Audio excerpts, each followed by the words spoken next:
Masih di Borgol dengan Bang Jack. Masih menyangkut masalah BBM, Lur. Nah, dalam 6 hari terakhir, Direktorat Kriminal Khusus Polda Jambi dan 8 Polres jajaran berhasil mengungkap belasan kasus penimbunan BBM solar yang bersubsidi.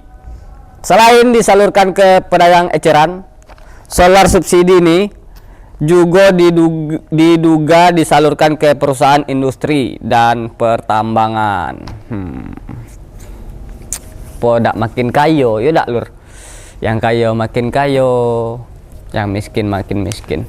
Kita tengok baik di pantauan Bang Jack. Tim Opsnal Reskrim Polres Muaro Jambi ini berhasil menangkap tangan pelaku penimbunan BBM solar bersubsidi di salah satu SPBU yang berada di Kecamatan Sekernan, Kabupaten Muaro Jambi. Modus pelaku ialah dengan melangsir solar menggunakan dirijen dan kendaraan minibus yang tangkinya telah dimodifikasi. Pelaku membeli solar tersebut dengan harga subsidi. Setelah dilansir, BBM solar bersubsidi disimpan di dalam rumah dan gudang untuk selanjutnya dijual. Selain menangkap tangan di SPBU, polisi juga berhasil menemukan rumah dan gudang yang dijadikan pelaku untuk menyimpan solar bersubsidi itu. Praktik penimbunan BBM bersubsidi yang terungkap di Kabupaten Muaro Jambi ini merupakan salah satu dari 13 kasus yang berhasil diungkap Polda Jambi dan 8 Polres jajaran selama 6 hari, atau sejak tanggal 31 Maret 2022 hingga 5 April 2022. Dalam waktu 5 hari, polisi berhasil mengamankan 20 orang pelaku dari 13 kasus tersebut. Sebagian pelaku penimbunan dilakukan penahanan dan sebagian lagi tidak ditahan dengan alasan dan pertimbangan tertentu. Selain dijual ke pedagang eceran, polisi menduga BBM solar bersubsidi ini juga dijual ke perusahaan industri dan pertambangan dengan harga yang lebih mahal dari harga subsidi. Tidak hanya menindak tegas pelaku penimbunan, polisi juga tengah melakukan pemeriksaan terhadap operator SPBU yang diduga ikut terlibat dalam bisnis ilegal solar subsidi tersebut. Dalam kasus BBM ini, polisi berhasil menyita barang bukti kendaraan minibus yang telah dimodifikasi, serta mobil pick-up dan truk PS yang digunakan untuk melangsir solar menggunakan dirijen.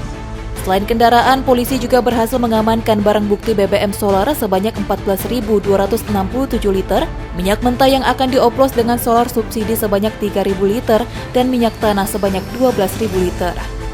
Dimulai tanggal 31 Maret kemarin dan sampai dengan saat ini terakhir tanggal 5 April kemarin itu kita sudah mendapatkan mengungkap 13 kasus dengan 20 orang yang kita amankan dengan sejumlah barang bukti. Jadi seperti yang disampaikan tadi, untuk modusnya ini mereka membeli dari SPBU dengan menggunakan jerigen ataupun dengan menggunakan mobil kendaraan yang sudah dimodifikasi. Ya, mereka membeli dengan harga solar subsidi. Kemudian setelah itu mereka kumpulkan di suatu tempat yang tersembunyi, entah itu gudang ataupun rumah yang tertutup. Mereka tampung di sana, kemudian selanjutnya mereka niagakan kembali, mereka jual. Ya, ada yang dijual kepada masyarakat, kemudian ada indikasi juga mereka menjual kepada perusahaan-perusahaan ataupun kegiatan-kegiatan pertambangan. Para pelaku terancam pidana penjara paling lama 6 tahun serta denda 60 miliar rupiah. Mereka dijerat dengan pasal 55, 53, junto pasal 23 Undang-Undang Nomor 22 Tahun 2001 tentang minyak dan gas bumi. Novia Putri Sanjaya, JEK TV, melaporkan.